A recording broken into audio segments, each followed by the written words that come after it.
எந்த தாயும் எந்த பிள்ளையையும் எந்த காலத்திலும் பிரிய விரும்ப மாட்டாள். இதோ ஒரு தாய் தன் பிள்ளையை பிரிந்து விடுவோமோ என அச்சத்தில் அந்த குழந்தைக்கே எழுதிய ஒரு கடிதம். பெறுநர் மெல்லிய கைகளுக்கு சொந்தக்காரன். என்னுடைய தவிப்பினை யாரிடமும் சொல்ல முடியவில்லை. அதனால்தான் வாசிக்க தெரியாது என்றாலும் உனக்கே எழுதுகிறேன் இந்த கடிதத்தை. இப்பொழுதெல்லாம் இரவில் அடிக்கடி ஏனோ என்னை நீ எழுப்புவதே இல்லை. என்றோ ஒரு நாள் தூக்கத்திற்காக கடவுளிடம் வேண்டினேன்தான். ஆனால் இவ்வளவு சீக்கிரம் நான் இல்லாமல் தூங்க ஏன் நீ கற்றுக்கொண்டாய்?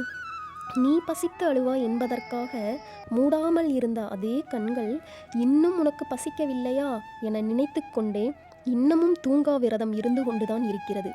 உன் அழகிய அழுகை இசையால் பரபரப்பாக இயங்கிய என் செவிகள் இன்று நிலவும் அமைதியை வெறுத்து உன் குரலுக்காக இன்னமும் காத்து கொண்டுதான் இருக்கிறது.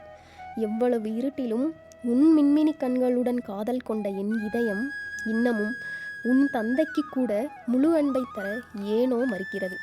மழை பெய்யும் நாட்களெல்லாம் உனக்கு குளிரும் என இறுக்கி பிடித்து என் மனக்குளிரை போக்கிய உன் வெப்பத்தை இன்னமும் என் நெஞ்சம் தேடுகிறது.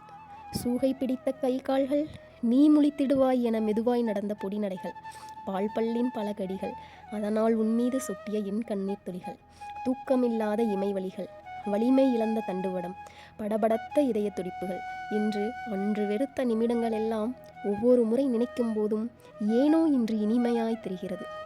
உன் சோர்வெல்லாம் என் சோர்வு, உன் சிரிப்பெல்லாம் என் சிரிப்பு என ஒவ்வொரு நாள் இரவிலும் நமக்கு மட்டுமே தெரிந்த பாஷையில் பேசிக்கொண்டு விவரிக்கவே முடியாத அந்த நாட்களை உனக்கு நான் எப்படி ஞாபகப்படுத்துவேனோ? கடிதத்திற்கு பதில் கடிதம் வேண்டாம் என்று செல்லமாக கோவப்படும் அதே மனம் பதில் கடிதம் எழுதும் அளவு உடனே வளர்ந்துவிட வேண்டாம் என்று அன்புடன் வைக்கிறது.